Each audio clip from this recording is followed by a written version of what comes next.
Hello. Hi, Hi. how are you? Apologies for the technical delay there. I hope that everyone can hear us, and we have no idea of knowing whether you can or not, but hopefully you can. Anyway, good evening and welcome. I'm David Madden. I'm a sociologist and co-director of the Cities program at the London School of Economics. And I want to welcome all of you to this virtual event on Dana Fisher's new book, American Resistance. This talk is co-sponsored by the Department of Sociology and the US Center at the London School of Economics.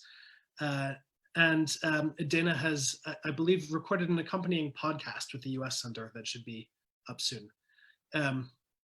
Before we get started, I want to thank Maddie Giles for facilitating and for heroically sorting out these technical problems that we've just gotten over.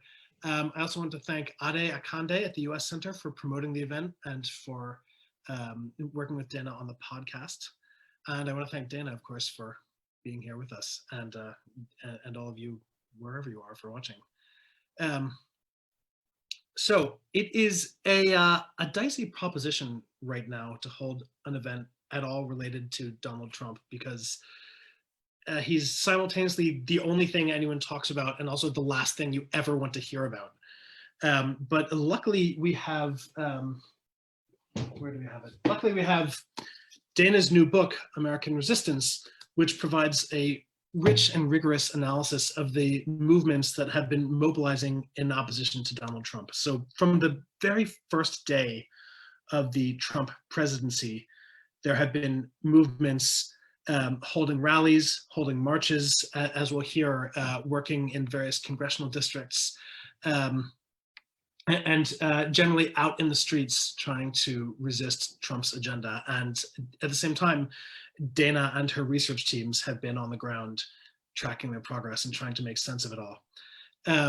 There's a lot to discuss, so I think that we should get right down to it. The way that this is going to work is that first we'll hear from Dana, then I'll ask her a few questions, and then we can take questions from the audience. And you can post questions on the Facebook page or tweet them at us using this lovely hashtag. I don't know if you can even see this, LSE, hashtag LSE American Resistance. So let me introduce our main speaker tonight.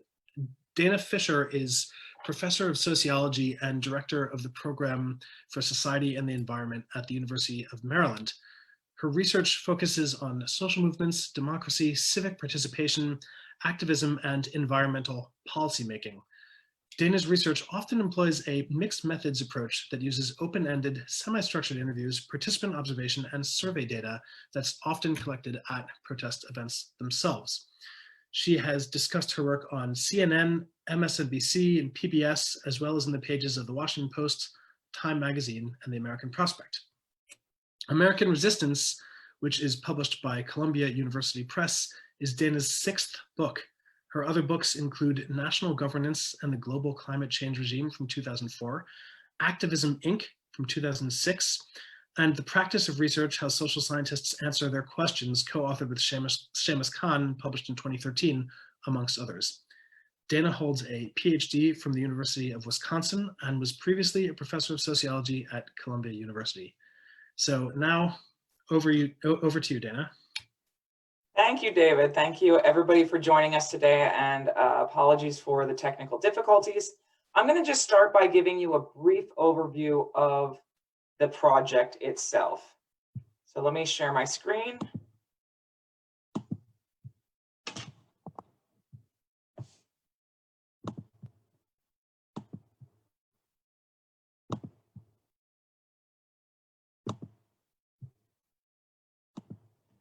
Okay, so this is, as I said, I actually took this presentation and I pared it down quite a bit because I want us to have the chance to have a conversation. As David mentioned, though, the book American Resistance came out actually last November, so it came out almost a year ago, and it was all about, it was written specifically based on data collected in the streets, starting at the Women's March and all the way through the midterm elections, which were held in November 2018. I am continuing to collect data, and I'm going to talk a little bit about what we learned from the first 2 years of the Trump administration and what we're learning from right now, and what we can predict from the election as well as beyond. The other thing I would just say is there you can see the book's website, and you can go there. There are lots of resources up, and I actually blog regularly on what's happening with regard to resistance in the streets, as well as resistance in what I call the districts, which is resistance around electoral politics in the United States.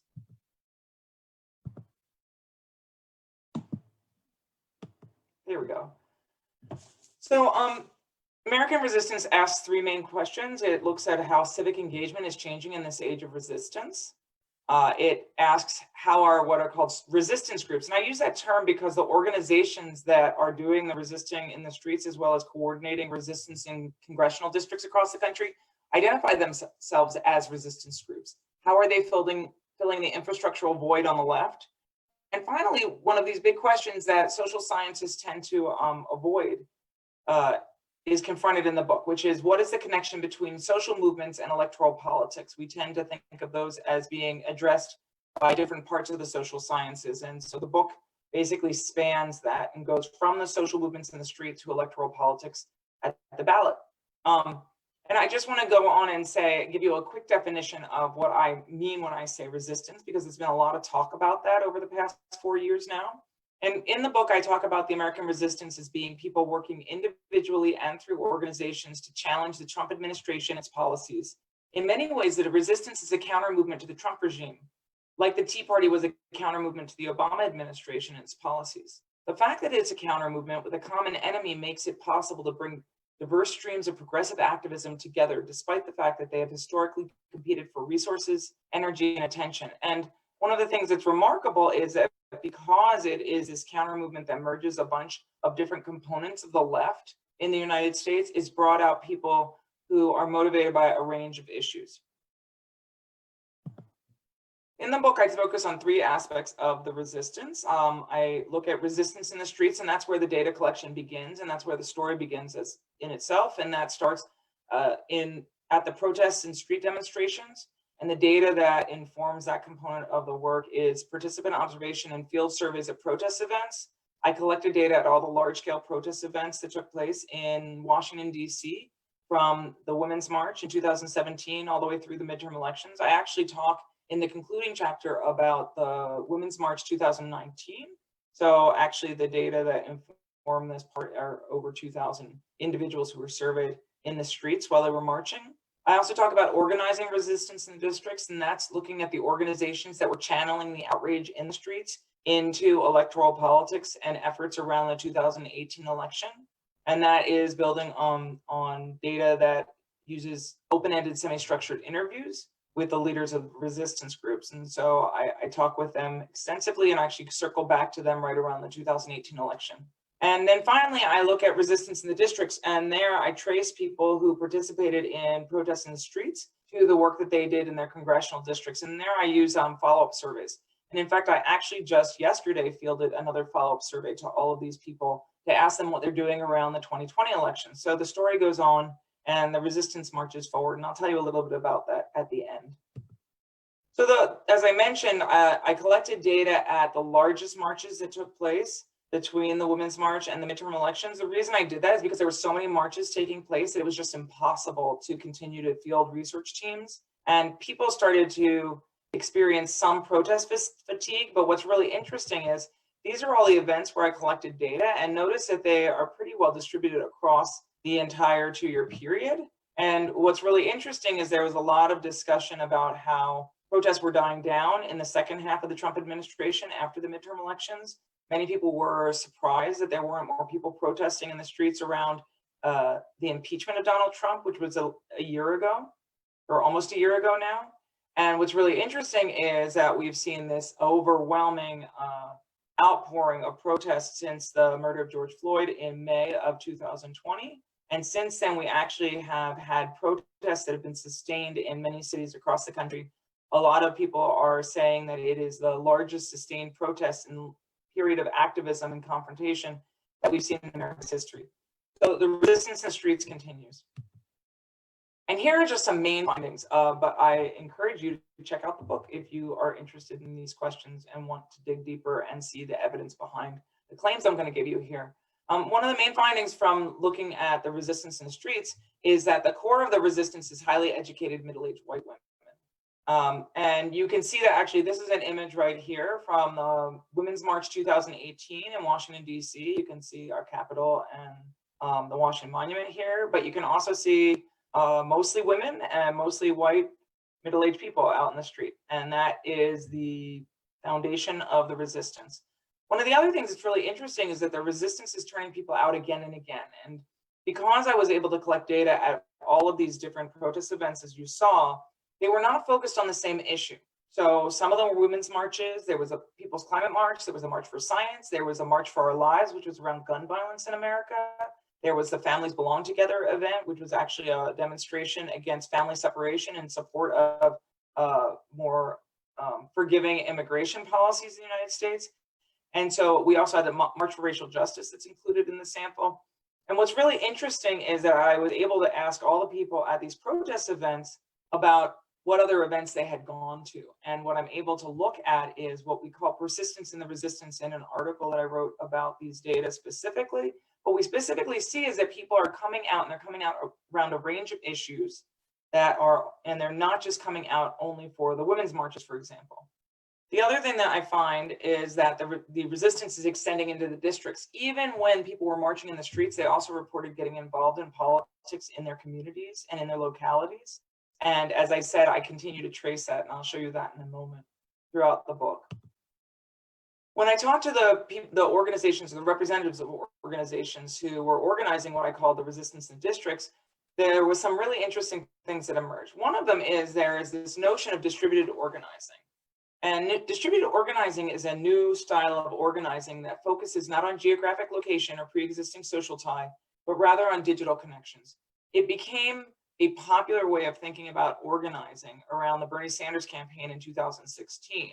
And it really took off amongst these progressive organizations after 2016, as the organizations took to the internet in all sorts of ways to basically mobilize people who were outraged about the presidency of Donald Trump.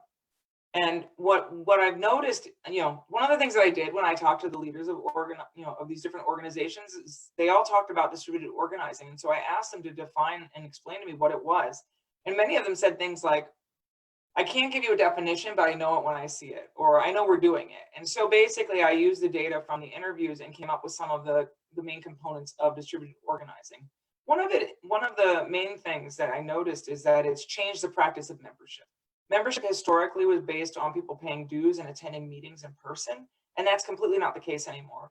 In fact, when I talk to organizations, they consider members to be anybody who's on their mailing list. And as a result, we see a much different sense of the people who are members in terms of their brand loyalty to organizations, when that's what membership is. It's a much looser tie and looser affiliation than ever before.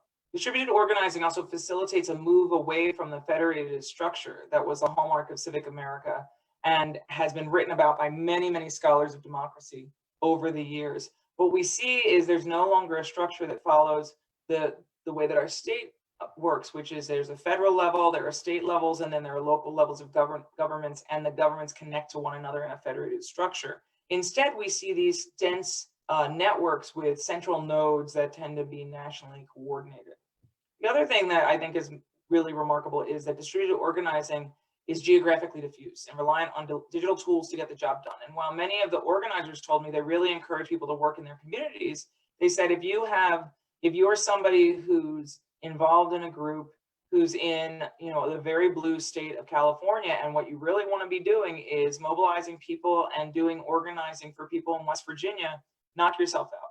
Distributed organizing makes it possible for you to sit on your couch with a glass of Chardonnay in your pajamas after the kids go to sleep and do the work of politics right there with your glass of wine on your cell phone. And one of the things that it also means is that the organizational landscape is now densely populated with groups with overlapping missions and constituencies that are all working specifically in what I would consider to be a relatively fragile coalition to respond to the administration and the policies of the Trump administration. So then just a little bit on resisting in the districts. And here, basically, this again is based on follow-up surveys. I did 2 waves of follow-up surveys with the people in the streets. I'm now doing a 3rd one, but these were 6 months before the midterm elections and then right after the midterm elections to find out what people were doing. And what we basically found is that individuals worked with numerous groups in the organizational infrastructure, in the organizational ecosystem. And while many of these people who had been resisting in the streets talked about working with the Democratic Party, they talked about it in a way where they were working with the Democratic Party locally, not the National Democratic Party. And much of what they did with the Democratic Party was work with specific individual candidates in their communities. At the same time that people were working with the Democratic Party, they also reported working with many resistance groups in the lead up to the 2018 election. And what I think is most interesting here is that individuals did so much more than donate money. There has been lots of research that's talked about these tertiary members in civic groups who just donate money, get a calendar, maybe, they do a little something from home, but they don't really participate. But these people were participating in democracy. They were attending meetings, they were attending town hall meetings, which was one of the big things that the group Indivisible was asking their members to do, was get out and go to town hall meetings of their elected officials. They did canvassing, going door to door. They lobbied, they signed petitions, they did voter registration drives, and they gave money. And obviously, most of them gave money, at least by November 2018. So just conclusions so that we can get on to our conversation. The inauguration of Donald Trump and his presidency has been a shot in the arm to democracy in America. Being able to unite against a common enemy has turned out participants again and again across the progressive spectrum, but also beyond. And one of the things that's really interesting is I've asked people in the streets from the beginning where they put themselves politically. And we see varying rates of, let me just say that actually the majority of the people in the streets are actually politically left-leaning. But at the same time, there's a growing proportion who identify as politically moderate who are turning out in the streets. Groups have emerged to fill the policy void that has been left by the Democratic Party in the districts by taking advantage of distributed organizing that fills what we think of as an infrastructural void. And I talk a lot about that in my 2nd book called Activism Inc. The resistance provides clear evidence of the connection between social movements and electoral politics. One of the things I think is really interesting, and I did not expect to find when I was doing this research, is distributed organizing makes it really possible to flip the process of social movements in America. Historically, many people talked about how organizations would work locally to get to the point where they would organize a large-scale protest to March on Washington, for example. They get the buses, they meet, and then they'd all come together for this large-scale protest. And what's interesting is today what we see is these large-scale protests, many of which have their main protest event taking place in Washington, D.C., in the nation's capital, are the beginning of activism, not the end.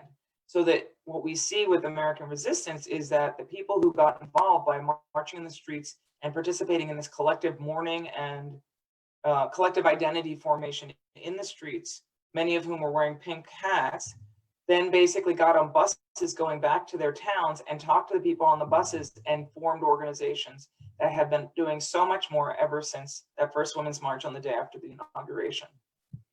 One of the things I think is worth pointing out here, though, is that obviously, even though the book ended at the midterm elections, the resistance did not end at all. The resistance, I end up with a couple of questions about the resistance and where it goes after the midterm elections. I was worried that the blue wave that swept in a bunch of Democrats into the House of Representatives might slow down the resistance, but the resistance did not slow down at all. In fact, it continued moving forward. And one of the questions is how the resistance is going to work to engage more people of color and people with less education to get involved, which will be particularly important for this coming election that's happening in a few weeks now. The other question is how does distributed organizing harness the potential of resistance to actually build local infrastructure, which is important. And then what will COVID do to the resistance landscape? And I'm just going to end by showing you here studying resistance through election 2020. And what we see here is this is actually a timeline like you saw in the beginning, but this timeline actually shows the protest events that have happened since the 2018 midterms. And it ends with the March on Washington, which was on August 28th. The March on Washington was actually celebrating the 47th anniversary of the March on Washington when Martin Luther King Jr. gave his I Have a Dream speech. What's really interesting is that's not where the resistance and the protests have ended. The Women's March have called for a Women's March on October 17th. That's a week from Saturday. And protest events are already scheduled for across the country. It'll be really interesting to see who turns out, because one of the things I've noticed in collecting data at protests since George Floyd was murdered and since COVID-19 is that we see a lot younger demographic out in the street. We also see a more racially diverse demographic out in the street. What's interesting, though, is we do not see a lot of variation in terms of educational attainment. So we see a very educated, more diverse crowd out in the streets that's younger. And I think they're younger because COVID-19 is seen as a threat more to older people. So you're going to see a lot younger people out in the streets. So finally, there are a number of articles that came from this research project that I talk about in the book, and I'm happy to share PDFs of those. And you should check out, many of those papers are linked to the American Resistance Books website. But I'm going to turn off my screen so David and I now can have a conversation. Thank you. Great. Thanks for that, Dana. That's a really good summary of some of the points here. There's a lot here, and there's a lot to discuss. And for those of you watching at home or wherever, as we said, you can send us questions through Twitter or through Facebook.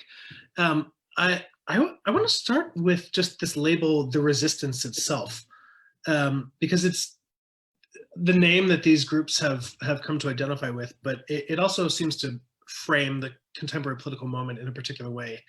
And I think there are a couple of political claims sort of wrapped up in this idea of claiming to be the resistance. So I was wondering if you could talk a bit about where this label, the resistance, comes from, when groups started adopting it, and what sorts of claims and demands and politics do you think is wrapped up in this very frame, the resistance?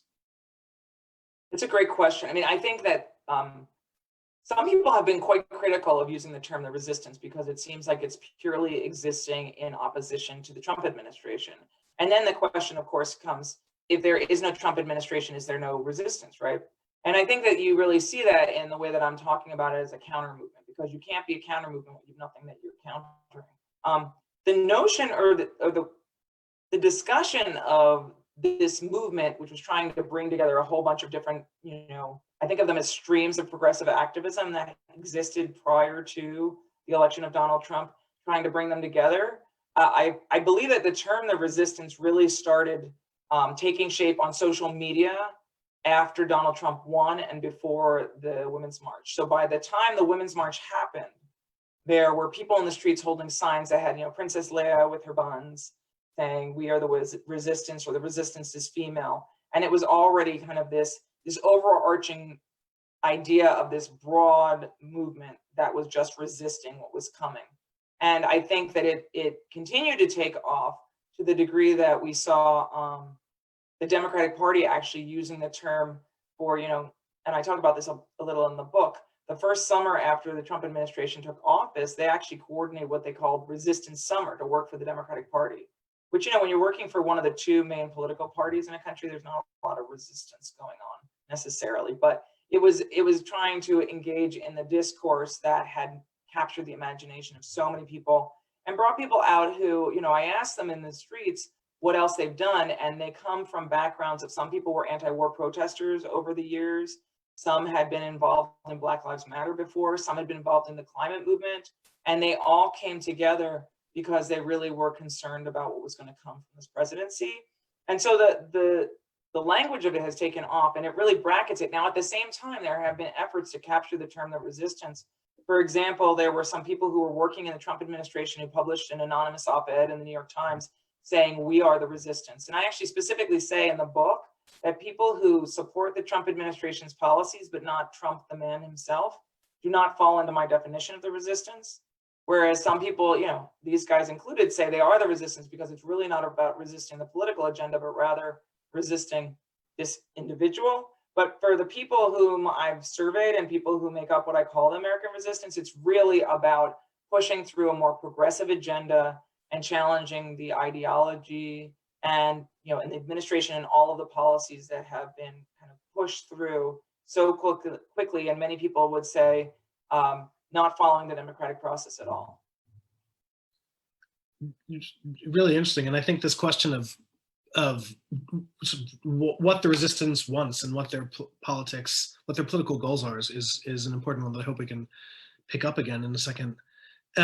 I'm interested in this idea also of a counter movement that you've mentioned a few times.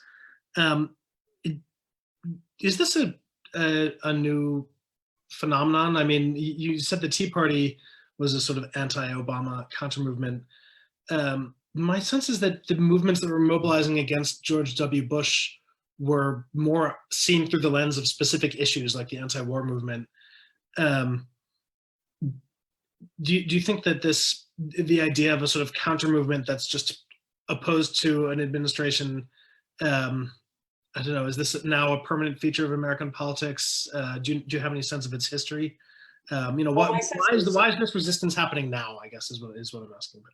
Well, I think that the presidency, or Donald Trump winning the presidency and the administration that has followed, is very much the byproduct of the partisan political setting that we have now in the United States. And as a result, what you end up with is people who did not support the administration coming into office, then working together to challenge that administration and doing it using the tools of the social movement. And we saw that around, the dark money funded Tea Party, which very much took off after Obama was elected back in 2008. And I wouldn't say that the people who started out being involved in the resistance by starting out with the Women's March were necessarily coming from the same place there, because it wasn't coming from this, we need to stop this political agenda. It was rather a space of outrage. And a lot of it came from, it started with women, and it started with women who were concerned. Yesterday was the 40-year anniversary of that wonderful tape being released that you may recall. The tape that was supposed to stop the candidacy of Donald Trump, and instead it, just led him to call Hillary Clinton a nasty woman. Right. So anyway, so there were many women who were just so offended about the way women were treated, the way Hillary was treated, the way that, gender was, not considered to be, respected in varying ways through the election, that mobilized people then to, sell thousands and thousands of Nasty Women t-shirts and then mobilize for the Women's March. So the Women's March started there.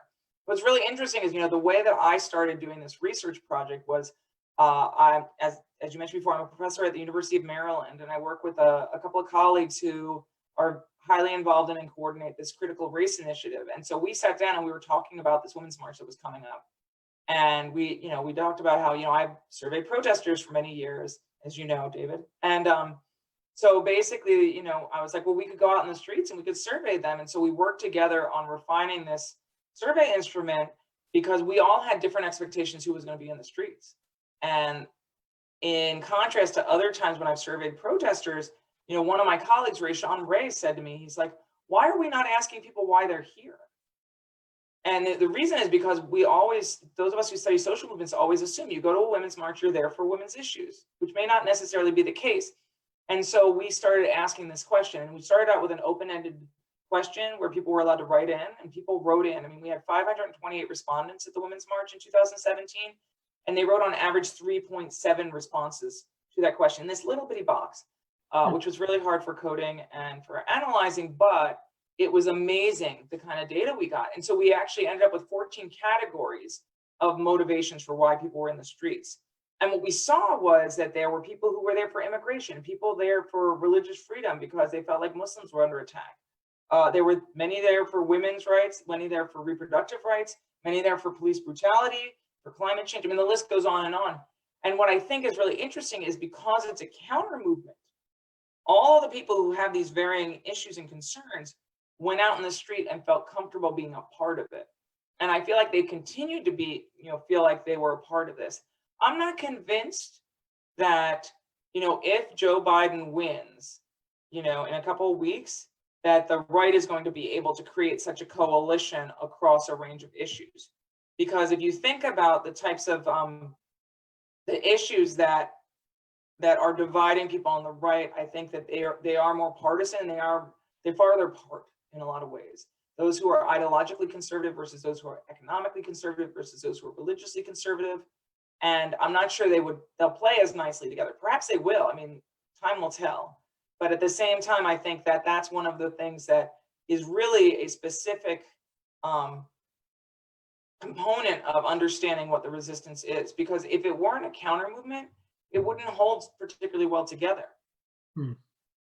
I mean, given all these different motivations for coming out into the streets, and also the sort of web of organizations to which people are largely quite loosely affiliated that are bringing them out in the streets. I mean, does being in the streets carry the same meaning with this model of organizing as it would do in another model where people are very closely identified with an organization? They're all out in the street with the same demand or same small set of demands. I mean, do you think, I don't know, do you think we're at a time when being out in the streets just has a sort of different meaning than it might have done under other earlier regimes of social movement tactics?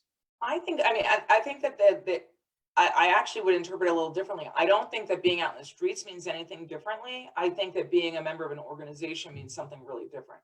Because being out in the streets, the way I read it, means you care, means you are willing to spend a Saturday in the streets, and it means you're going to vote. I mean, I can tell you from surveying at all of these events, the people who go out in the streets, they're the voters. Now, the question is, are they going to be the people who get those unlikely voters also to turn out and register and be sure that they express their support? Because, like, I know that, you know, the 2017 Women's March, 97% of the people in the streets reported voting. It's just that 94% of them voted for Hillary Clinton. So they weren't out in the streets because they didn't vote. They were out in the streets because they didn't like who won and the way that he won. And the fact that he didn't win the he didn't win the popular vote. He won, by attacking gender, et cetera, and so forth. So anyway, all of that being said, I think that the being in the streets means the same things, but I think that being an organization that's coordinating it means something different than it used to, if that makes sense. And maybe that's the reason that the connection between social movements and electoral politics is really obvious here, whereas it wasn't before. But it also could be that we have the technology and capacity to track it in ways that weren't possible before. I mean, the things that I can do because of technology. In terms of collecting data, we collect data now with electronic tablets in the streets, and then we're able to use email addresses to track people and then follow up with them. And I wouldn't be able to do that if it was the old-fashioned clipboard and the paper survey. And then mailing people follow-up surveys, it's not possible. Right. Let's just stick with this question about this organizing model for a second.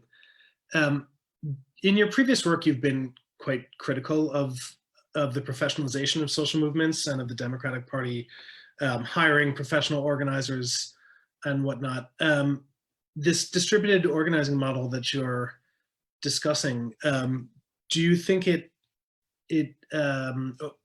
sort of overcomes these problems? I mean, first of all, do you think it works? Or rather, what does it work for? And secondly, do you think that it is in some way overcoming the sort of problems of this professionalized model that the Democratic Party had been relying on previously? Yeah, so those are a bunch of really good questions. So what I talked about before is that the Democratic Party and Democratic, politics has very much used this professionalized model, as you said, and it really didn't invest very much in local infrastructure. And as a result, and I talk about this in the beginning of the book, that the American resistance is very much filling this void that people saw, that nobody was coordinating what was going on at the grassroots level to get people involved who want to be involved. Besides, getting a robocall or being asked to, come out on one day every 2 years to vote. So as a result, these organizations tried to fill the void, and they did so using distributed organizing.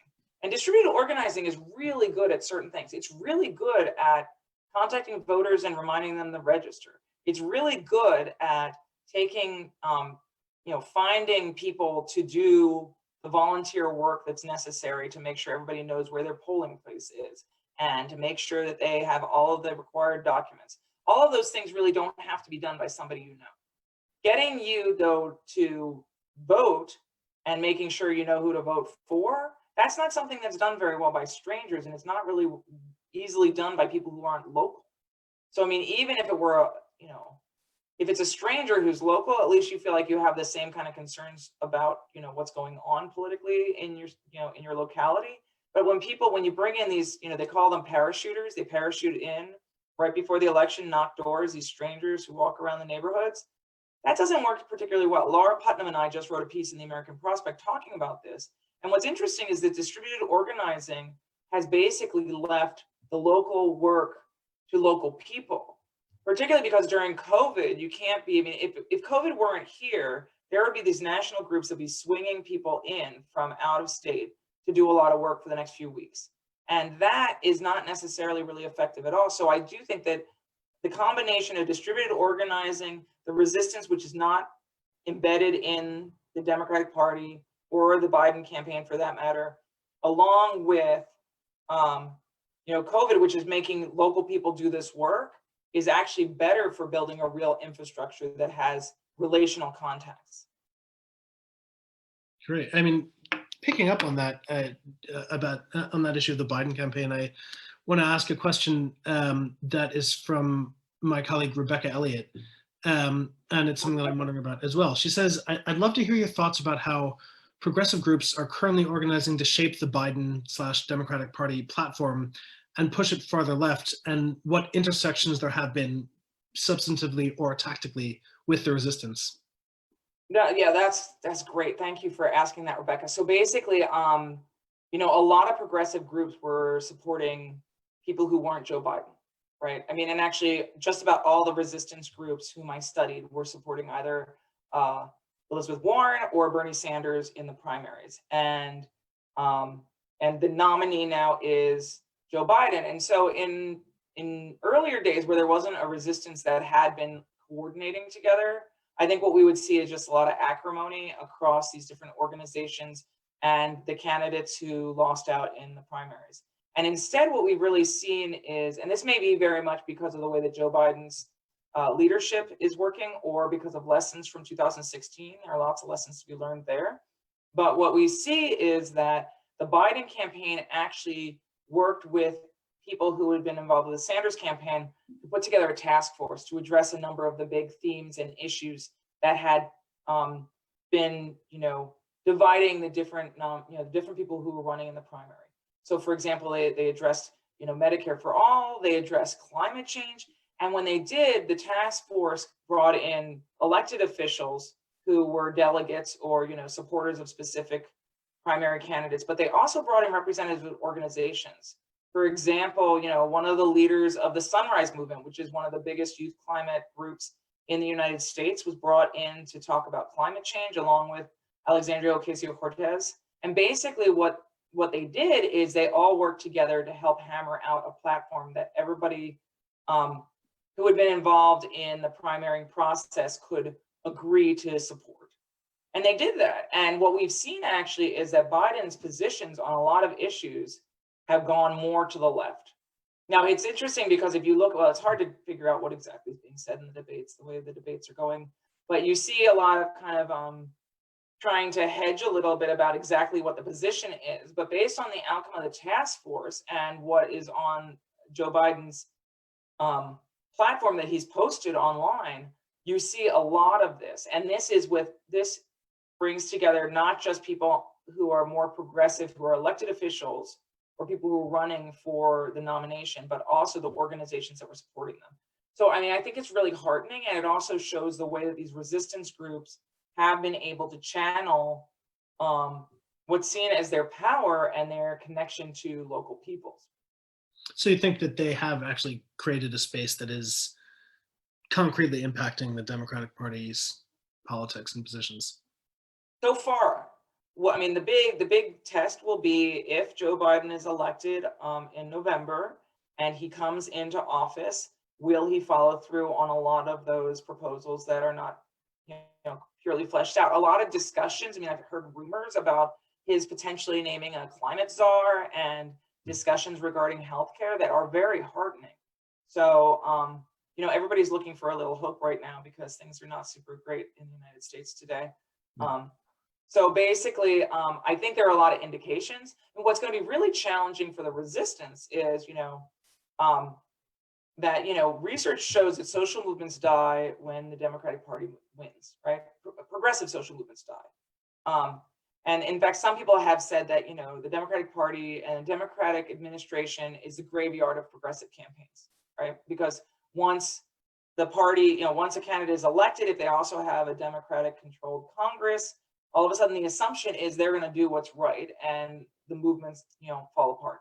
Now, what's interesting here is that a lot of these organizations are saying that they're going to continue, they're going to persist, and they're going to try to push the administration to the left. How many of their people, their constituents, we won't call them members, but their constituents are going to continue fighting that fight with them rather than going back to sitting on their couches and watching TV and not having to pay attention constantly and march in the streets? I don't know. I mean, so there's this interesting question about the degree to which they'll have the power to push the administration to the left, but also the degree to which this unlikely coalition that we've seen forming will fall apart the second that there's a new administration. And there's no question that Indivisible is going to push very, very much on a number of things that were in their HR 1 that they proposed right after the midterm elections, which was all about transparency and democracy. And I'm sure that Sunrise is going to be pushing for a number of things having to do with banning fracking, with bringing fossil fuel money out of politics in a variety of ways. And there are a number of groups that are working on that. So we'll see that happening. But how does that change this fragile coalition that is the resistance? How do you think, and again, just on the topic of alliances and intersections, how do you think the resistance movements relate to, say, groups mobilizing under the banner of Black Lives Matter, or any of the many protests in the wake of the murder of George Floyd, and protests against white supremacy and racist police brutality? Yeah, so one of the things that we've seen, so I've been out in the streets, as I mentioned, collecting data at the protests since George Floyd was murdered. And I'm working with a group of scholars now, so we're able to collect data in New York, Washington, D.C., and Los Angeles. So it's not just data based on Washington, D.C. anymore, because that's obviously a weakness, is that when there's only one of me and I only have research team here in DC, I can't collect data at all these locations. So we were able to now do that in multiple locations. And so we were able to collect data right after George Floyd was murdered, when the big protests started. And that was one of the questions is, are these people going to be the resistance? Is it going to be completely different? Who's going to be in the streets? And what's really interesting to find is that, first of all, we see a real diversity of racial diversity of the people in the crowd, not diversity in terms of educational background. But the other thing that's interesting is, in terms of previous protest experience, there is a very large proportion of the people who have been at these protests who report attending these protests with regard to the resistance. So they were at the Women's March. I mean, the most common ones are people who've been out at the George Floyd and post-George Floyd related protest events report having attended the Women's March and having attended the March for Our Lives, which is around gun violence. So the degree that they're participating in the resistance or these big protests of the resistance, they are part of it. And if you look at and I continue to ask people about the motivations that are bringing them out in the street. And many of them report not just being out there in the street because of police brutality and racial injustice. They're out in the street also because of climate change, which always warms my heart. That climate change continues to do very well with these people in terms of a motivation, but also Donald Trump. I mean, he's a great motivator for bringing people out in the streets around a range of issues because of the way that he governs. And I have to say that, as much as people always get upset when I say it, Donald Trump as an individual and the way that he governs through Twitter has been an amazing shot in the arm for democracy, because he builds, he banks on outrage, and as a result, he fuels outrage that then gets people to be more involved, even when exhaustion should have hit a long time ago. That's really interesting. I mean, I guess outrage really is just the sort of coin of the realm right now. But it's quite interesting the description you give here of quite a middle class movement. I mean, as you said, these are still people who have advanced university degrees to a large extent. You mentioned in the book that many of these groups were started by people who started by professionals working in politics. And then one of your interviewees says that a lot of the movements are composed of people working in tech, media, finance, nonprofits, and art. So I was wondering if you could reflect a bit on how this sort of affluent middle class composition is reflected in the politics of the resistance. And I mean, to what extent also this is, it maybe reflects a limitation of the Democratic Party, or I mean, you know, to what extent is this sort of a problem that they need to try to overcome, that it is such a middle class movement? Yeah, I mean, I think that it can be a problem. I'm going to start by saying that I think that actually the fact that it's middle class and pretty privileged is actually to the benefit of the movement, because I think that it has more access to channels of power than it otherwise would. Hmm. And I think that that probably is one of the reasons that we saw the Democratic Party trying to engage in resistance summer, as well as we see the ways that these organizations were able to push on to engaging with the platform of Joe Biden, which which I don't know that I would have expected to see, or I would have been much more surprised about if this movement was more a poor people led movement, or one that was driven by less educated folks. Now, of course, there's no question that the left obviously is comprised of not just middle-aged people, or sorry, middle-class people. It's not just middle-aged people. And one of the things that's interesting is since George Floyd was murdered, the people in the streets have been much younger, as well as being much more racially diverse, but they're still hyper-educated. So, I mean, I believe that at the March on Washington, if I remember the data correctly, 60-some% of the people in the crowd reported an undergraduate degree, whereas the American average is 33% of the American public has an undergraduate degree. So it's much more educated. And so where are all those people? I mean, the answer is that they're mostly, working in jobs where they can't take time off to go into the streets and protest, but their voices aren't being included necessarily, at least not at this point.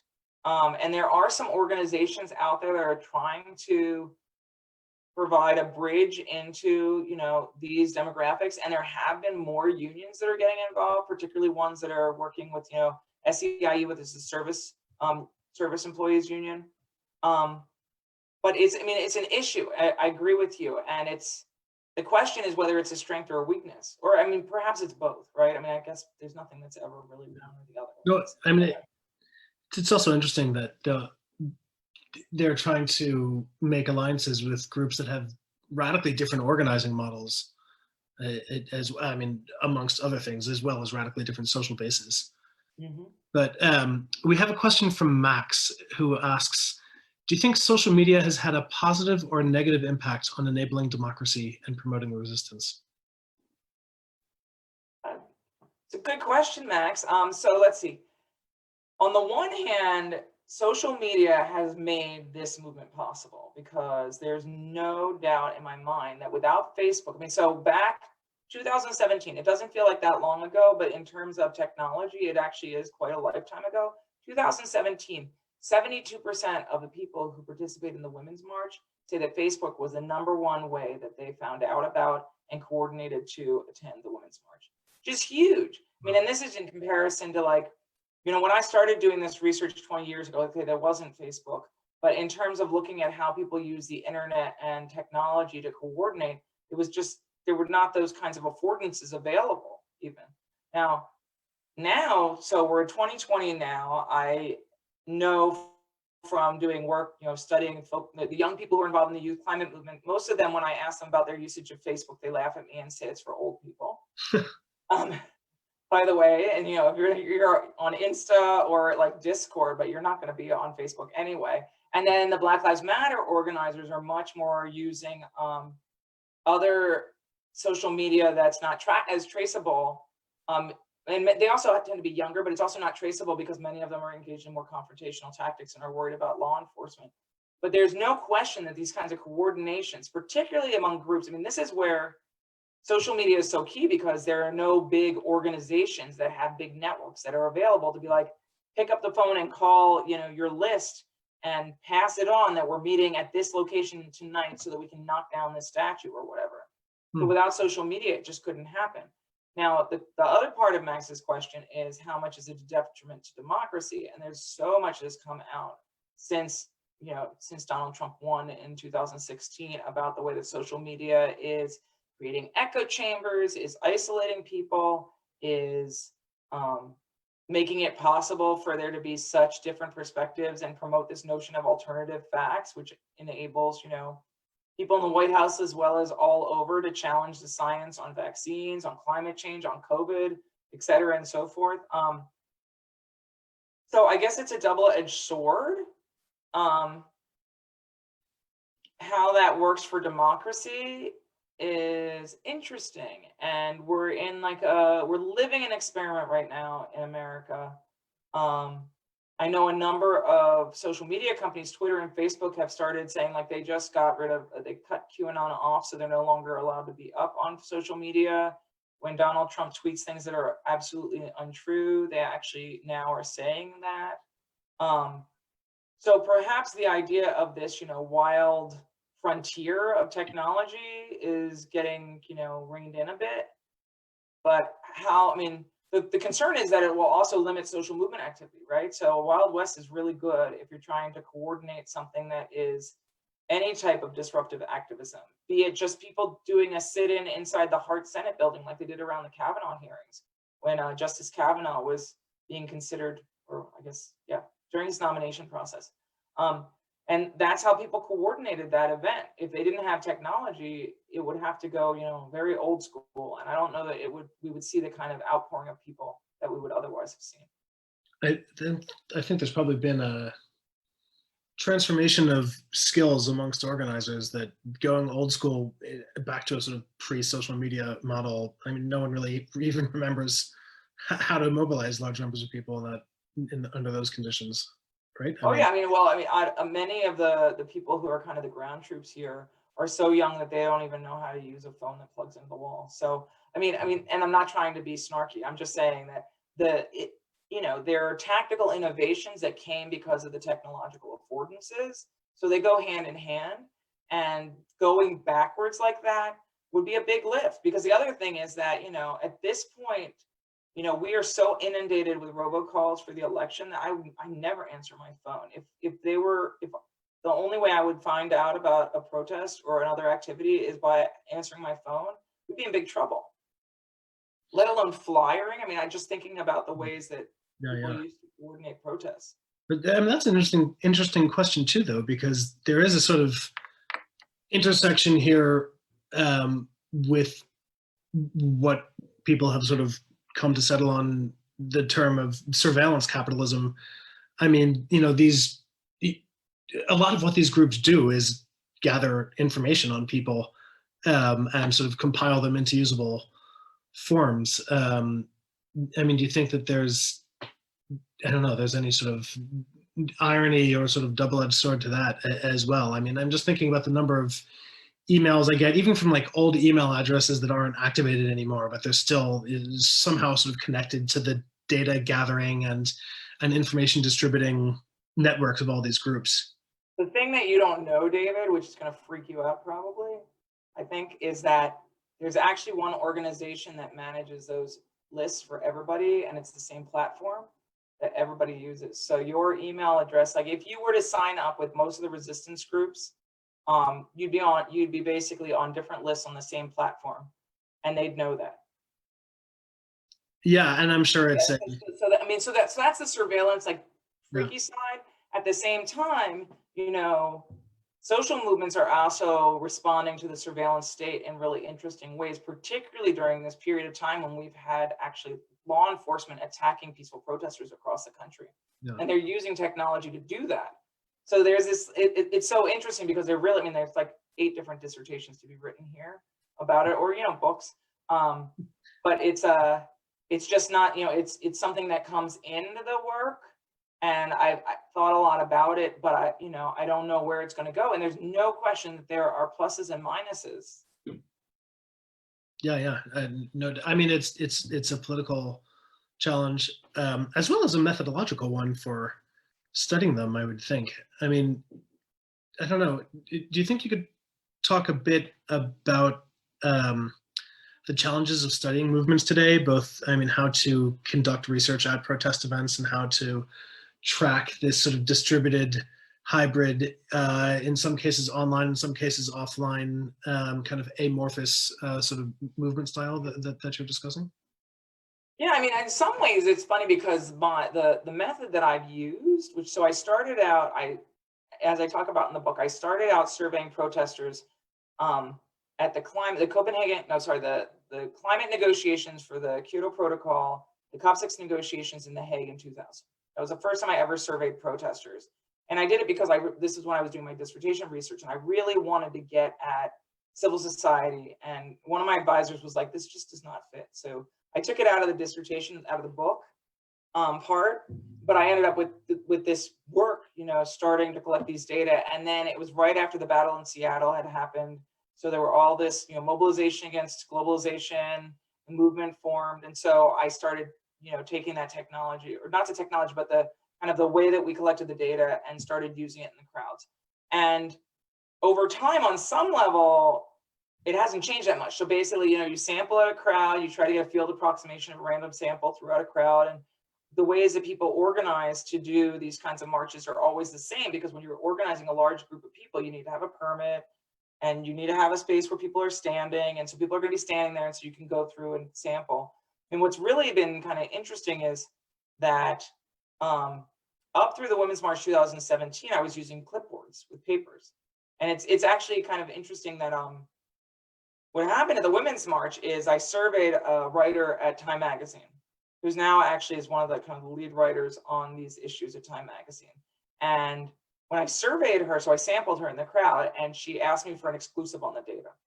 And I was like, well, let's talk about it. So she took my card, she got in touch with me. I'm busy right now, but let's talk in a second, right? Exactly, yeah. But so what was interesting is basically we ended up with 528 surveys where everybody had written in little bitty font, right, about what their motivations were, etc. And she said to me, what can you get me in a week? And entering data like that, it doesn't usually take us a week. So actually, Rayshawn Ray, one of my collaborators, he was like, I'm going to do it. So he basically took lead with a research team, with a team of grad students, to enter all of these data and figure out how to code it and everything. And we did it in like 10 days to analyze it and send them top line stuff that they were then going to run in this issue, and they didn't use it.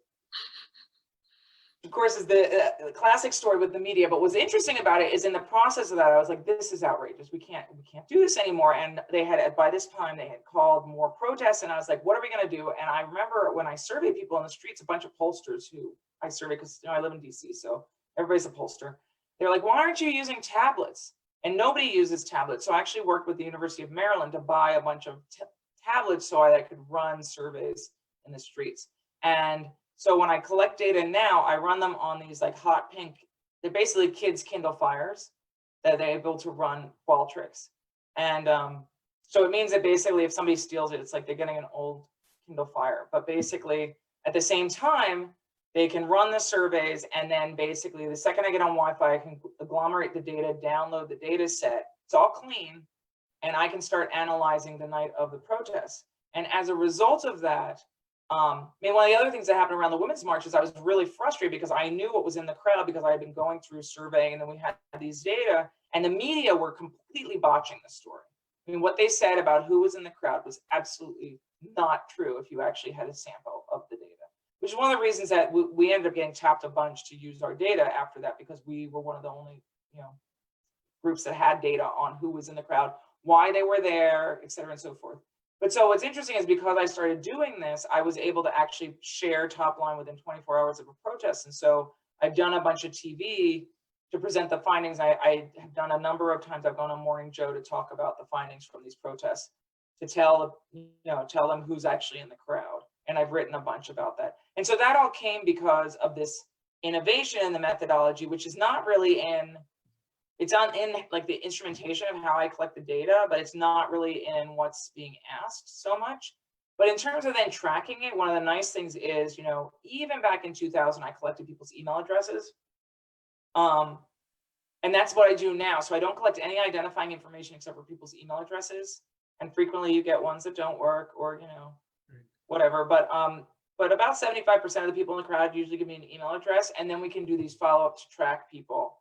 And then, so that all is done really from a distance from the activists once I've talked to them in the streets. But at the same time, keeping track of the organizations is where I think that it's much more about personal contact and personal communication with the people who are organizing. And that involves, a bunch of meetings. Although I've done a bunch of the the interviews have been done on the phone, but a lot of it is going to meetings and talking to the people who are organizing what's going to happen. Right.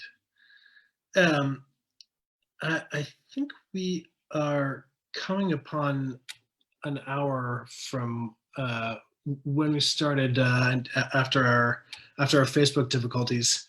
But so I just want to, unless anyone else out in cyberspace, do people even say that anymore?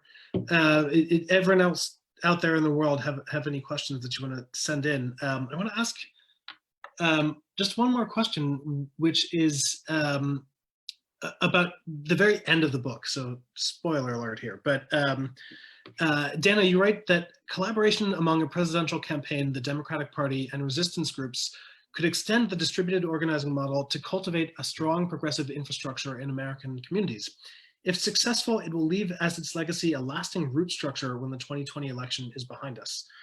Now, the 2020 election is certainly not yet behind us, but what sort of legacy do you see this resistance movement leaving, and this particular model of organizing? Well, I think that because, and it's impossible not to look at the campaign and not to look at what's happening now with the resistance without thinking about COVID, right? Because if we were, it would be an alternative universe and things would be really different. But what's ended up happening is the Biden campaign has said, I mean, in fact, I don't know that they really changed it. They originally said they were not going to do anything face-to-face for the campaign. So working with the Biden campaign involves basically following distributed organizing. You can go to their website and they'll give you people to call. You can get people to text. You can do all this volunteer stuff to get involved in different activities, and none of it involves any contact whatsoever. It's completely, it's digitally facilitated, it's digitally coordinated, and you never have to be in another room with another human being.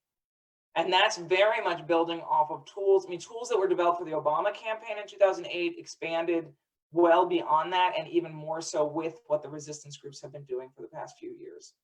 So that's part of it. But that doesn't build any of that, the infrastructure, the local infrastructure that will leave roots behind after the campaign. And the Biden campaign is not investing in local roots whatsoever, local infrastructure at all. But what's really interesting about that is instead now we have local candidates who usually have a coordinated campaign with the presidential campaign, instead are doing their own things at the local level. So we see people running for office who are going to farmers markets and staying in a socially distanced way and doing outreach to people. Like I was at the local farmers market a week ago with my kids, and a woman who's running for school board was out there just standing at a distance with her mask and passing out, flyers and telling everybody about her campaign and what she cares about. And people are doing that all over the country. And that's really, I mean, that's where you see real connections with local power and local, local infrastructure, because those people, some of them will get elected, some of them won't, but the groups that are working with them will stay in the communities. Whereas any presidential campaign that would have run something in a coordinated way would be gone by the inauguration. And so it's funny because it's like an unintended consequence of COVID. Otherwise, I would not have been surprised at all to see the Biden campaign coordinating everything and flying people in, not flying necessarily, but like busing people in from out of location to go to places where they really needed people. But the problem with that is that leaves nothing behind. So I think that thanks to this horrible pandemic, to some degree, local groups are having the opportunity to do that kind of work. Would it be better if the Democratic Party had actual local presence that, lasted well beyond elections and didn't just pop up every 2 years to 4 years, depending on what election it was? Yeah, certainly. We haven't seen much of that. I mean, we've seen some people who got involved in the resistance who started to form local, like Democratic kind of organizations that had loose affiliations to local Democratic parties. But the Democratic Party still at the local level in this country is extremely atrophied. So that hasn't really rebuilt itself, but there are all of these people who got involved with resistance groups who have then been channeled into local activities. And that, I think, is where we have hope for beyond the 2020 election. And that's what democracy really looks like. It doesn't look like people coming out every 4 years. It looks like people being involved in their communities all the time. Yeah. That is an excellent note to end on. So thank you for that. Thank you again to Maddie for rescuing us from a half-loaded live stream, and thank all of you for listening, and yeah, take care. Thank you, David. Thank you all. Thanks. Bye. Bye.